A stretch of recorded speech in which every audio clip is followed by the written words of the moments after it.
He didn't just leave her, he tried to erase her. In front of the city's elite, Julian Vance held up his new fiancée like a trophy, a flawless glittering prize, while casting his ex-wife, Isabella, aside like a forgotten relic. He boasted about his upgrade, his brilliant future, his fiancée's perfect beauty, believing Isabella was nothing without him, a ghost at the feast of her own life. But he made one catastrophic mistake. He assumed she was weeping in the shadows. He never imagined that while he was busy showing off a diamond, she had quietly accepted a diamond mine. What happens when a man's ego writes a check his reality can't cash? Stay with us. The air in the grand ballroom of the Pierre Hotel was thick with the scent of money and lilies. It was the annual Starlight Foundation Gala, a night where New York City's financial titans and social royalty gathered to outbid, outdress, and outshine one another under the guise of philanthropy. For Isabella Rossi, it was the first time she'd attended a major social event alone since her divorce from Julian Vance. She had built a name for herself, her art gallery becoming a respected space for emerging artists, but in these circles she was still, and perhaps forever would be, Julian Vance's ex-wife. She saw him across the room, a shark, in a bespoke Tom Ford tuxedo, and on his arm was Aria Sterling. Aria was, Isabella had to admit, breathtaking. A decade younger, with hair the color of spun gold, and a smile that had been expertly calibrated for maximum charm and camera appeal. She was an Instagram model turned lifestyle influencer, a career that seemed to consist of being beautiful in expensive locations. Isabella was nursing a glass of champagne, speaking with an elderly board member about a potential art endowment when she felt a sudden shift in the room's energy. Julian had taken the stage. It wasn't on the program, but a hefty last-minute donation had a way of creating new agenda items. "Good evening, everyone." Julian's voice boomed smooth and confident. He flashed a smile that had closed billion-dollar deals and once upon a time captured her heart.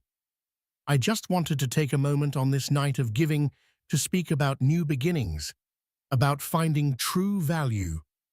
A ripple of polite applause. Isabella felt a cold dread snake its way up her spine. She knew this tone. This was Julian's "I'm the king of the world" voice.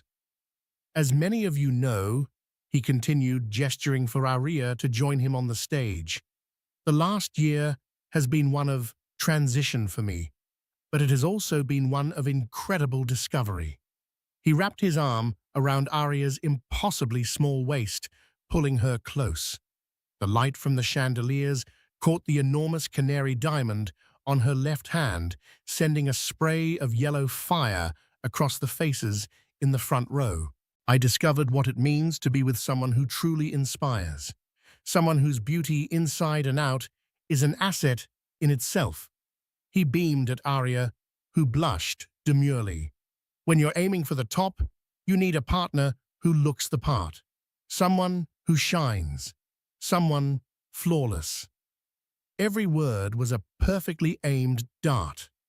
Isabella remembered the nights she'd stayed up late, helping him prep for presentations, proofreading his reports, using her art history degree to help him connect with eccentric art-loving investors.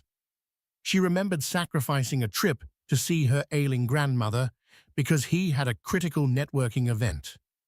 He called her his secret weapon back then. Now, in front of a room of their former friends and colleagues, how he was recasting her as a liability, a flawed prototype he'd had to discard.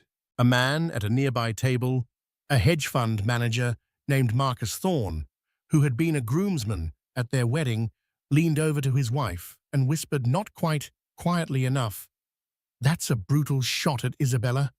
Ouch! Isabella stood, frozen, her champagne flute feeling heavy in her hand. She could feel hundreds of pairs of eyes darting between her and the radiant couple on stage. Some were pitying, others morbidly curious. It was a social execution, and she was the guest of honor. "So I'd like to propose a toast," Julian announced, raising his glass. "To my magnificent fiancée, Aria. Thank you for showing me what a perfect 10 really looks like. To a future that is as bright and beautiful as you are." The room erupted in applause, a mixture of genuine enthusiasm for the spectacle and nervous energy. Julian's gaze swept the room, and for a fleeting moment, his eyes met Isabella's. There was no remorse in them, only a cold, triumphant glint. He was making a point. "I won. You lost." Isabella didn't flinch. She held his gaze, her expression a careful mask of neutrality. She would not give him the satisfaction of seeing her crumble. She took a slow, deliberate sip of her champagne, the bubbles tasting like ash in her mouth. When the toast was done, she placed the glass on a passing waiter's tray, turned with a poise she didn't feel, and walked out of the ballroom, her head held high. The clicking of her heels on the marble floor was the only sound she allowed herself to make. She didn't hear the whispers that followed her, the post-mortems of her public humiliation. She only focused on the cool night air that would meet her outside, a welcome balm to the burning shame that licked at her cheeks. The ride back to her Upper West Side brownstone was a blur. Isabella stared out at the glittering lights of Manhattan, each one a pinprick in the dark fabric of her composure. The driver, a kind man named Hector she'd used for years, kept glancing at her in the rearview mirror, his brow furrowed with concern, but said nothing. He had driven her and Julian to countless events just like this one. He knew. She didn't cry. The humiliation was too sharp, too cold for tears. It felt like a shard of ice lodged in her chest. Julian hadn't just insulted her, he had retroactively devalued their entire life together. He had reframed 12 years of partnership as a business arrangement, where she had failed to meet the aesthetic qualifications. Flawless, the word echoed in her mind. He wanted perfection, a doll, to accessorize his ambition. She had been a person with thoughts, dreams, and the occasional stress wrinkle. Her flaw was her humanity. Once inside her home, the silence was a welcome embrace.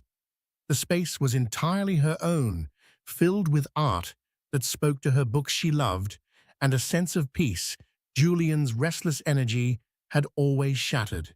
She sank onto a velvet sofa, the adrenaline of her dignified escape finally ebbing away, leaving a profound weariness in its wake. Her phone buzzed on the coffee table. It was a text from her best friend Sarah. "I just heard what he did. That man is a monster. Are you okay? I'm coming over." Isabella smiled, faintly grateful for the fierce loyalty. "I'm okay. Honestly, don't worry. Let's get lunch tomorrow. I have something to tell you." She put the phone down, and her gaze fell upon a framed photo on the mantelpiece, one she kept turned away from the room. She picked it up. It wasn't of her and Julian. It was a candid shot taken a few weeks ago in a small, sun-drenched cafe in Florence. In it, she was laughing, head thrown back, a splash of gelato on her nose.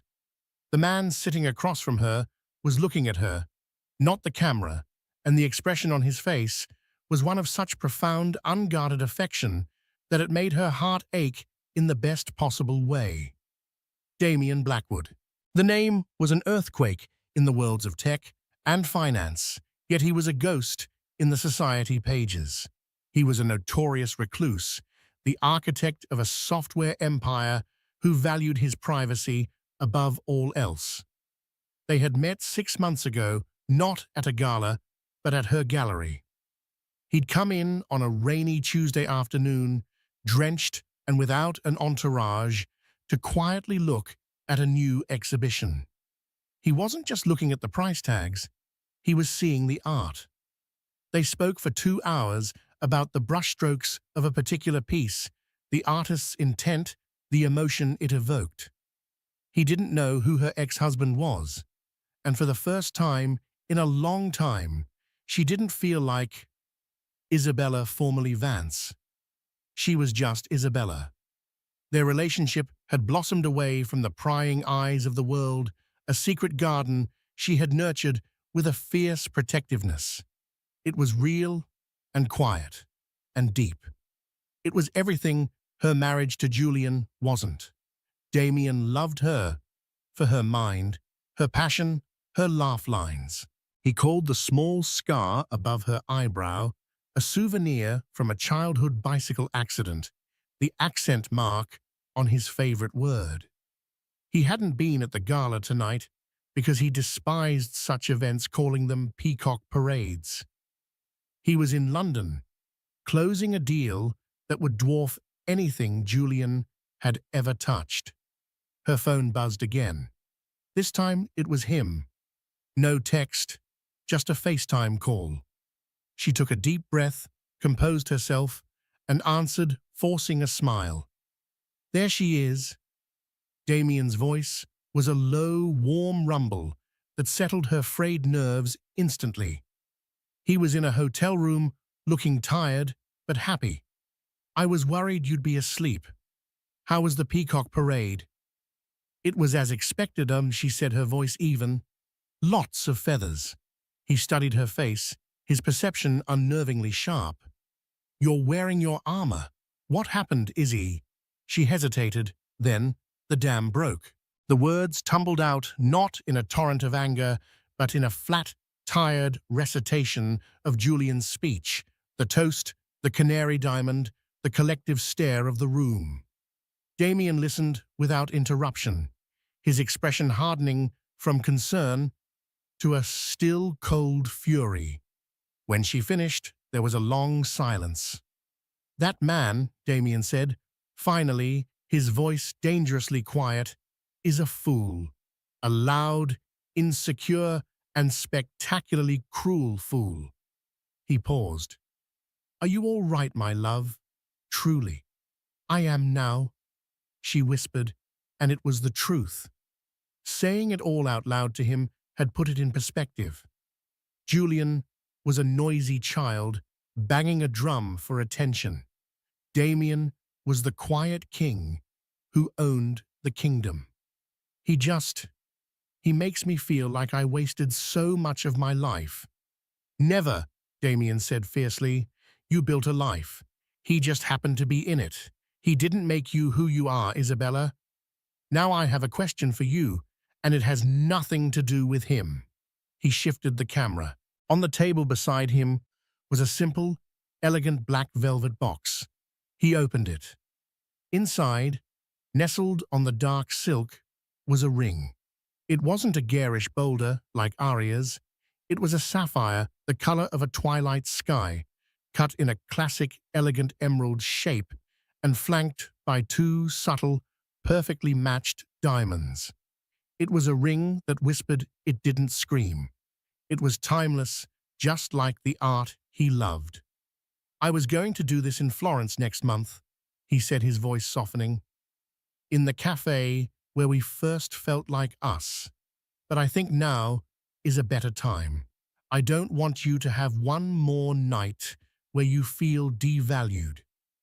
Isabella Rossi, you are the most brilliant, compassionate, and truly beautiful woman I have ever known. You are not an accessory. You are the entire collection. Will you marry me? Tears finally came, but they were not tears of shame or humiliation. They were tears of overwhelming, unexpected joy. The ice in her chest melted away, replaced by a warmth that spread through her entire body. Yes, she breathed, a laugh bubbling up through the tears. Damien, yes, of course, yes. Good, he said, a slow, brilliant smile spreading across his face. Now, about your ex-husband. I think it's time he learned a lesson about what true value really means. The morning after the gala, Julian Vance was riding a wave of self-satisfaction. His office at Vance Capital Partners, a sleek, minimalist space overlooking the concrete canyons of Wall Street, felt like a throne room. The story of his toast was already the talk of the town. He'd received half a dozen texts from friends and rivals alike, all variations on the same theme. Ballsy move, Vance. Aria's a stunner. Heard you put on a show last night. He was trending, he was relevant, he was the victor. His fiancée, Aria, had been ecstatic. The photos of her and her ring were splashed across page 6 and every relevant society blog. Her Instagram follower count had jumped by 50,000 overnight. For her, the cruelty of the moment had been entirely eclipsed by the brilliance of the publicity. "You were amazing, darling," she'd purred over breakfast at their penthouse apartment. "So powerful. Everyone is talking about us." "They're talking about a power couple," Julian corrected her, gently sipping his espresso. "That's the brand we're building." His focus today wasn't on social gossip, however. It was on the biggest deal of his career, the acquisition of Innovate Dynamics, a groundbreaking AI logistics company that was poised to revolutionize global shipping. The company was privately held, notoriously picky about its partners, and its reclusive founder had been playing hard to get. But Julian was confident. He'd just secured a final round of funding from a consortium of international investors and was ready to make an offer so aggressive it couldn't be refused. This deal would elevate him from a successful player to a legend. He spent the morning on the phone with his lawyers and his European backers, his voice crisp with authority. Everything was falling into place. He even sent a smug, gloating text to a mutual friend, knowing it would get back to Isabella. "Tell me you saw the pictures from last night. Some things are just an upgrade in every possible way. Hope she's doing okay." He imagined Isabella seeing it, picturing her quiet grief in her lonely brownstone. The thought gave him a little thrill of power. He had moved on to bigger and better things while she was a relic of his past. Around noon, his private line rang. It was Marcus Thorne, his former groomsman. "Julian," Marcus said, his voice strained. "We need to talk." "Marcus, good to hear from you. You see the splash we made?" "I did. That's not why I'm calling. I'm hearing some strange chatter about the Innovate deal." Julian's good mood soured slightly. "What kind of chatter? Everything's locked down on my end." "That's the thing. The street says Innovate isn't for sale anymore. At least not to you," Marcus said. "I heard their board had an emergency meeting this morning. Something about a re-evaluation of potential acquirers based on character and long-term vision." Julian scoffed. "Character? This is Wall Street, not Sunday school. They're just posturing to drive up the price. Don't worry about it." "I don't know, man." The word blacklist was used. It's coming from a solid source. A knot of unease tightened in Julian's stomach. Blacklist? That's absurd. Who would have that kind of pull? No one's saying a name, just that the owner is particular, and he doesn't like loudmouths. Julian ended the call with a curt dismissal, but the confidence he'd felt all morning had begun to fray. He instructed his assistant to get him the CEO of Innovate Dynamics on the phone immediately. An hour passed, then another. His calls weren't being returned. His emails received automated responses. It was like a steel door had slammed shut. Meanwhile, in her quiet gallery, Isabella was having a very different kind of day. She and Damien had decided to keep their engagement private for a little while longer, to savor it for themselves before the inevitable media storm. The sapphire ring sat in its box in her safe, but she could feel its phantom weight on her finger, a secret, happy promise. She was in her office, finalizing the details for a new exhibition, when her phone lit up. It was Damien. "Morning, fiancé," he said. His voice was light, but she could hear an undercurrent of something else, something steely. "Morning, fiancé," she replied, the word tasting wonderful. "Is everything all right in London?" "Everything is perfect. I just had a very interesting conversation with my board," he said. "Specifically, the board of a little logistics company I founded a few years ago. You might have heard of it.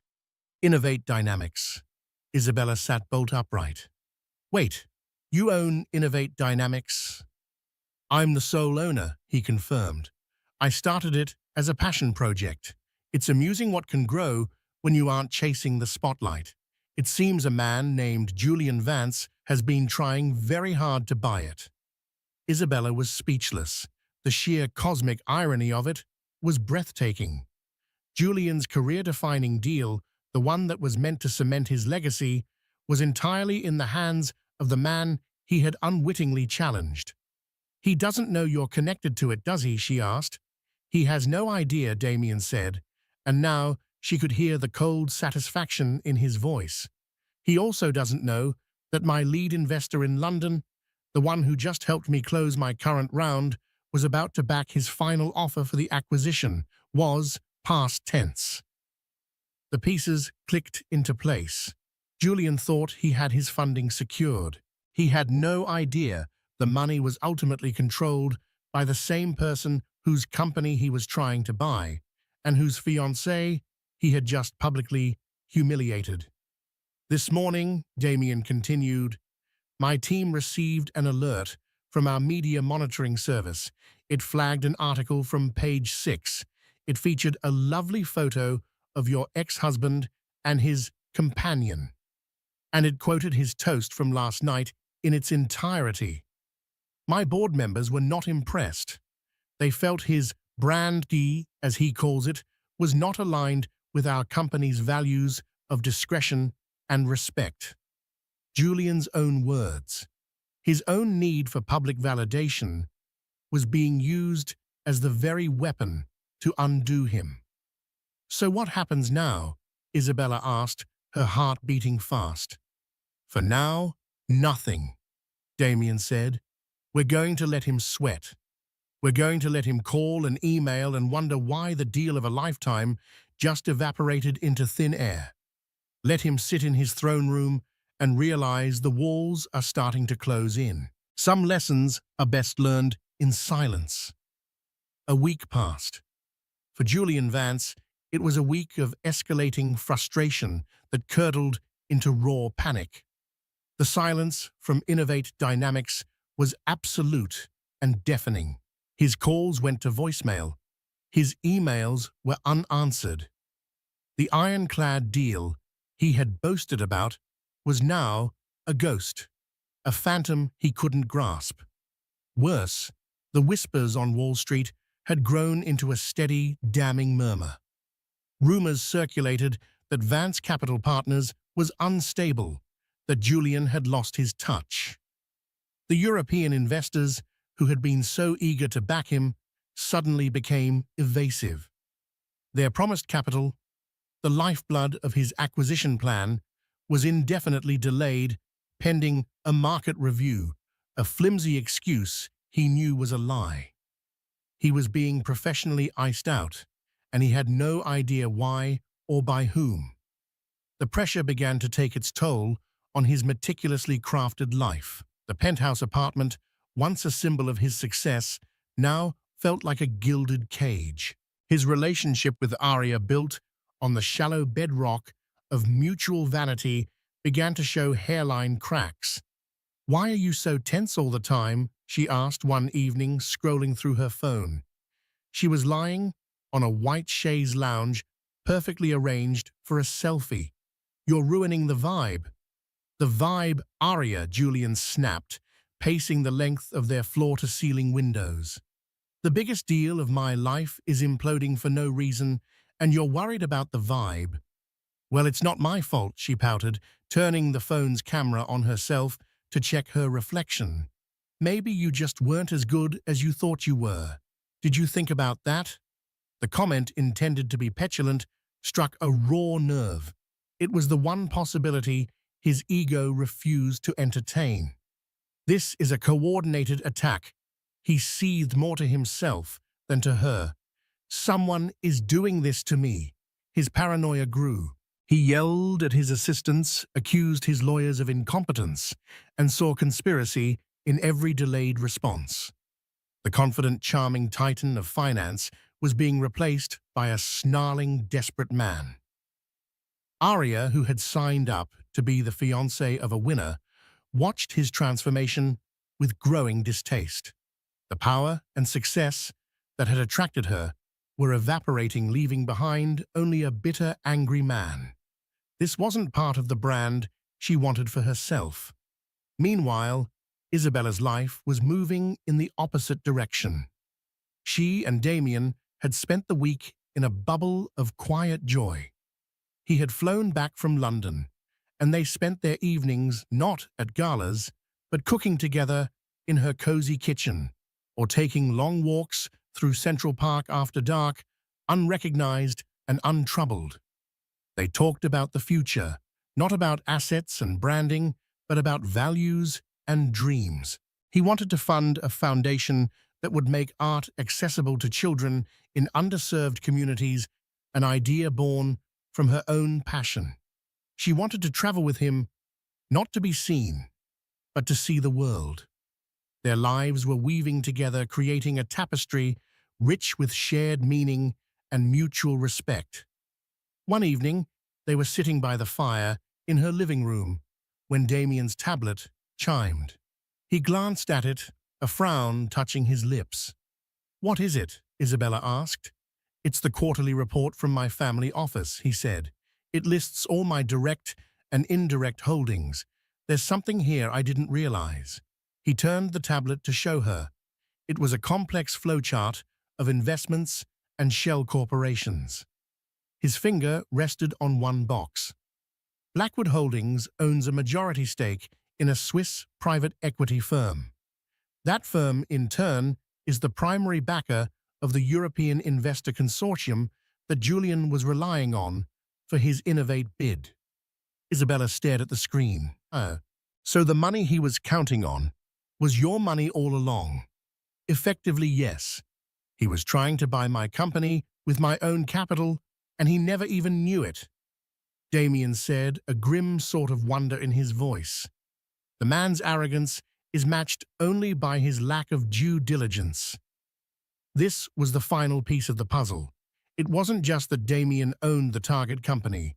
He controlled the funding to acquire it. He had Julian in a financial pincer movement, and Julian was so blind he couldn't even see the jaws closing in. Driven by a desperate need for answers, Julian had hired a private investigator, an expensive ex-Mossad agent named Zev, to find out who was behind Innovate Dynamics. For days, Zev came up empty. The ownership was buried under layers of impenetrable offshore corporations. But Julian was relentless, paying an exorbitant fee for Zev to dig deeper. Finally, late one Friday afternoon, Julian got the call. "I have a name," Zev said, his voice gravelly. "It cost a fortune to get, and I had to break 3 different kinds of laws, but I have it." "Who is it?" Julian demanded, his knuckles white as he gripped his phone. "Who owns Innovate?" There was a pause on the other end of the line. The ultimate beneficiary, at the very top of the food chain, is a man named Damien Blackwood. The name hit Julian like a physical blow. Damien Blackwood, the tech billionaire, the recluse. He'd never met the man, but he knew the legend. Blackwood was in a different league entirely. He was old, money, new money, and every kind of money in between. Why would a man like that want to ruin him? They didn't travel in the same circles. They had no history. It made no sense. He hung up the phone, his mind racing. He now had a name for his tormentor, but the motive was a complete mystery. He paced his office, the feeling of powerlessness gnawing at him. He, Julian Vance, who prided himself on knowing everyone and everything, had been blindsided.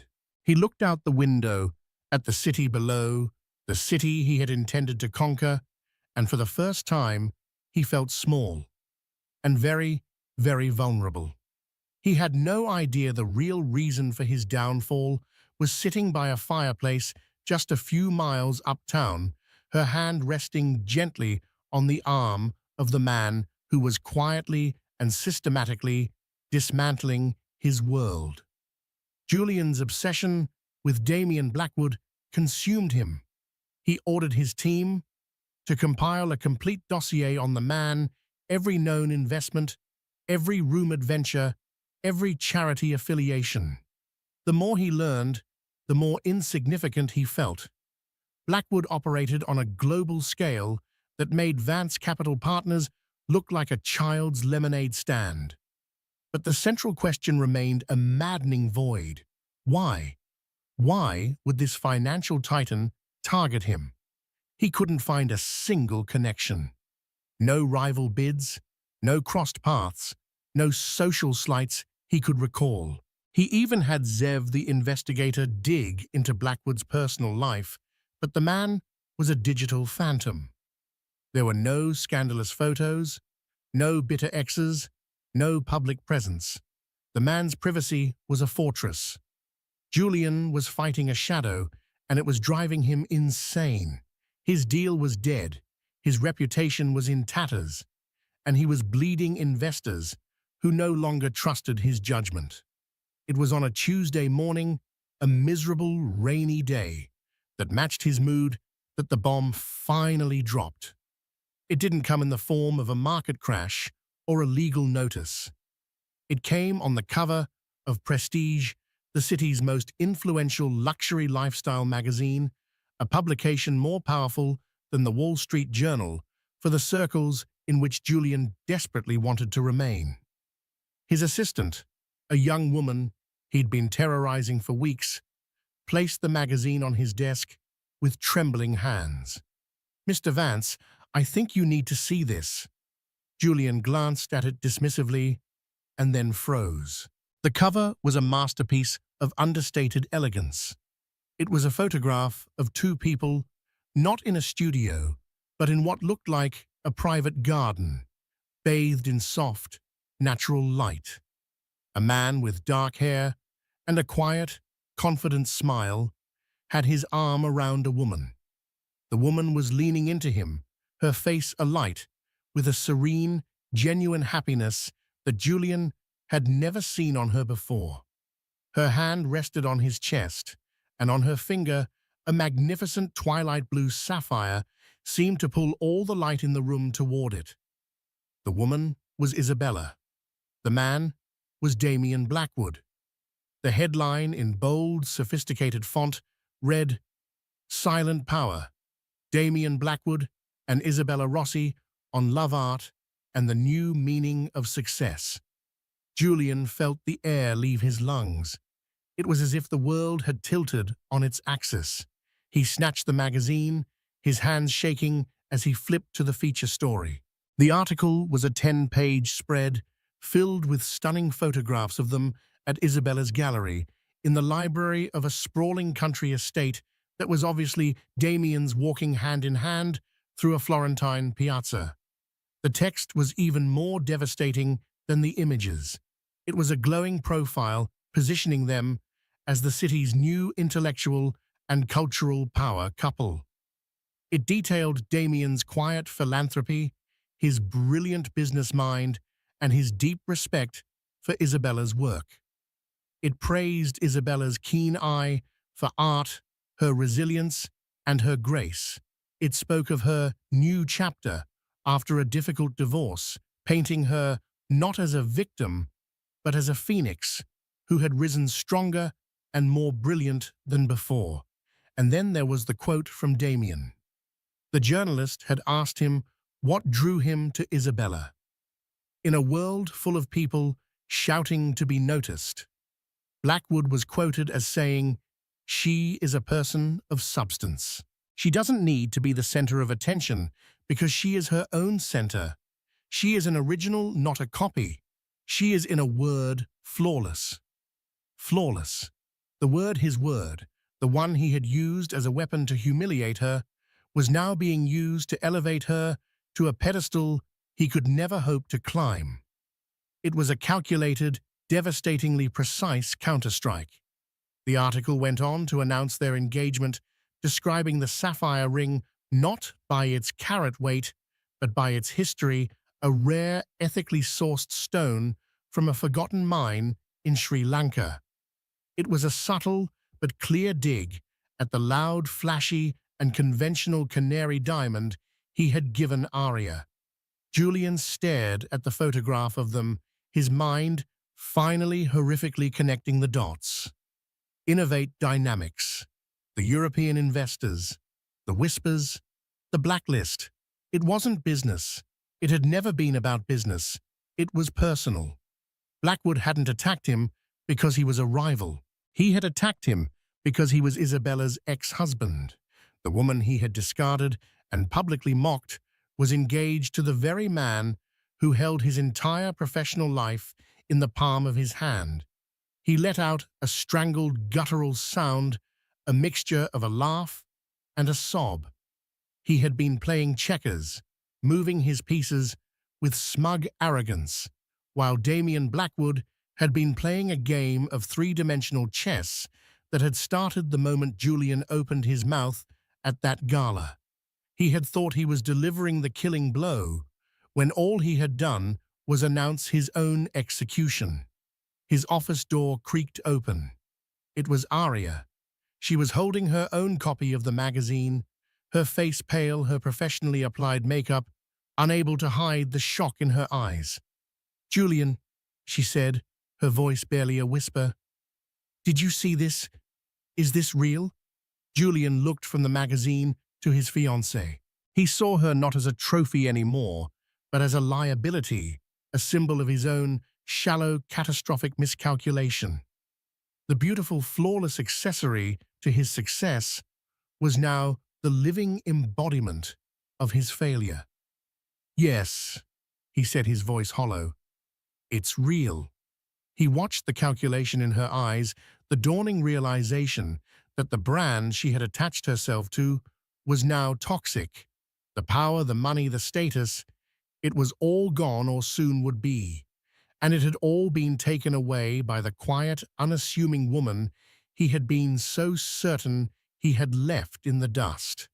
The fallout from the Prestige article was not a gentle decline. It was an avalanche. Julian's phone, which had been ominously silent for weeks, began to melt down. It was a cacophony of calls from reporters at the New York Times, the Wall Street Journal, and a dozen salivating gossip rags, all clamoring for a comment. His carefully curated image was shattered, replaced by a single humiliating caricature, the arrogant ex-husband, the fool who had thrown away a queen, unaware that a king was waiting in the wings. He was no longer the victor in his own narrative. He was a villainous side character in Isabella's much more compelling one. He retreated to his penthouse, drawing the heavy silk blinds as if to shut out the world, but there was no escaping the truth. He could see it in Arya's eyes. The fawning adoration she once had for him had curdled into a cold, appraising stare. She was looking at him and seeing a bad investment, a stock that had plummeted overnight. "You have to fix this," she demanded, her voice sharp and brittle. She wasn't just scrolling on her phone anymore. She was packing. Not a small overnight bag, but a large Louis Vuitton trunk, its jaws open and hungry for her expensive belongings. "Fix it? How am I supposed to fix it, Arya?" he snarled, pacing the vast living room like a caged animal. "The man is Damian Blackwood. He's a legend. He could buy and sell me 1,000 times over, and not even notice the charge on his credit card. "That's not my problem," she shot back, throwing a silk dress into the trunk with a violent flick of her wrist. "I attached myself to your name, Julian. I put my brand on the line for you. I stood on that stage and smiled while you humiliated your ex-wife, all because you promised me a certain kind of life. Now your name is mud. You're a laughingstock, which means I'm a laughingstock." "So you're just leaving?" he asked, a wave of incredulous rage washing over him. "After everything, just like that?" "My mother always told me to cut my losses," she said coolly, not bothering to look at him as she carefully folded a cashmere sweater. "This is me cutting my losses." She snapped the trunk shut, the sound echoing the finality of her words. She walked to the marble countertop by the door, picked up the enormous canary diamond ring, and held it between her thumb and forefinger as if it were contaminated. She let it drop. It skittered across the polished stone with a clatter that sounded obscenely loud in the silent room. "You can have this back," she said, with a dismissive wave of her hand. "It's probably the only valuable asset you have left, and frankly, it's starting to look tacky." She walked out without a backward glance, her heels clicking an angry rhythm on the marble floor. The door closed softly behind her, leaving Julian alone in the cavernous apartment with the ghost of his ambition. Fueled by a toxic cocktail of rage, humiliation, and half a bottle of Macallan 25, Julian made his final, most foolish move. He stormed out of his apartment, got in his car, and drove to Isabella's gallery. He had to see her, to confront her, to force her to acknowledge the destruction she had brought upon him. He burst into the gallery, a wild look in his eyes. The space was serene, a stark contrast to the storm raging within him. He found Isabella in the main exhibition hall, calmly discussing the placement of a new sculpture with her assistant. She looked radiant, dressed in a simple but elegant navy blue dress. She wore an aura of confidence that was more dazzling than any jewel. "Isabella," he said, his voice a low, dangerous growl. She turned her expression calm, unsurprised. She dismissed her assistant with a gentle nod. "Julian, you shouldn't be here." "Shouldn't I?" He stalked towards her, his voice rising with every step. "You did this, you and him. This was your revenge plot, wasn't it, my deal, my investors? You planned it all, a meticulous little scheme to ruin me." Isabella looked at him, not with fear or anger, but with a profound, weary pity that enraged him further. "You give me far too much credit, Julian, and yourself far too little. I didn't have to lift a finger." "Don't lie to me," he spat, his face inches from hers. "That article, that quote, flawless, he used my own word against me. That was a dagger, and you twisted it." "The only thing I'm guilty of," she said, her voice remaining level and strong, "is falling in love with a good man who sees me for who I am. The rest, that was all you. You were the one who stood on a stage and announced to the world that a woman's worth is measured by her appearance. You were the one who was so blinded by your own ego that you never bothered to do your research on a $10 billion company. You were so busy building a brand that you forgot to build a character." She took a step closer, and for the first time, he saw not the quiet, accommodating woman he had married, but the powerful, self-possessed woman she had become. He instinctively took a step back. "Damien didn't ruin you, Julian. He just held up a mirror and you shattered it. He didn't have to attack you. He just sat back and watched you self-destruct.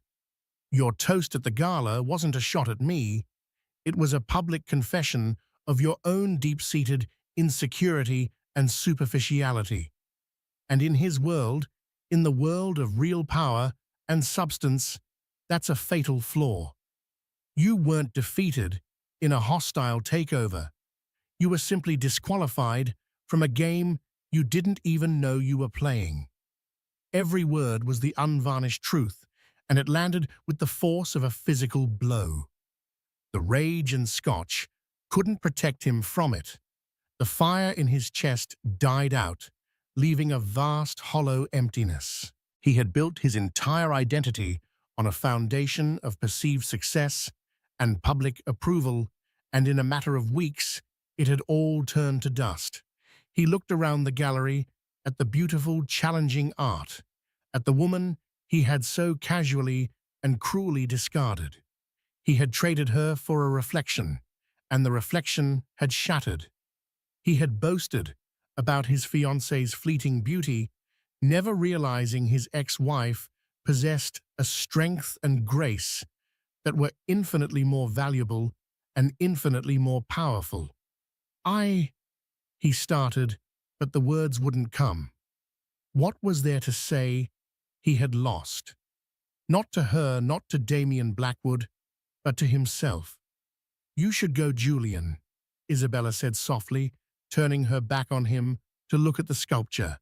The conversation was over. His part in her life was finally and truly finished. 6 months later, the name Julian Vance was a ghost on Wall Street, a cautionary tale whispered in hushed tones at exclusive bars. Vance Capital Partners had imploded with spectacular speed, its assets liquidated in a fire sale to cover a mountain of debt. The sleek penthouse, once his monument to success, was sold at a humbling loss. Julian's last public sighting wasn't in the society pages, but in a grainy, candid photo snapped outside a restaurant in Greenwich, Connecticut. He was having lunch with his parents, the famous swagger, replaced by the weary, stooped shoulders of a man crushed by the weight of his own hubris.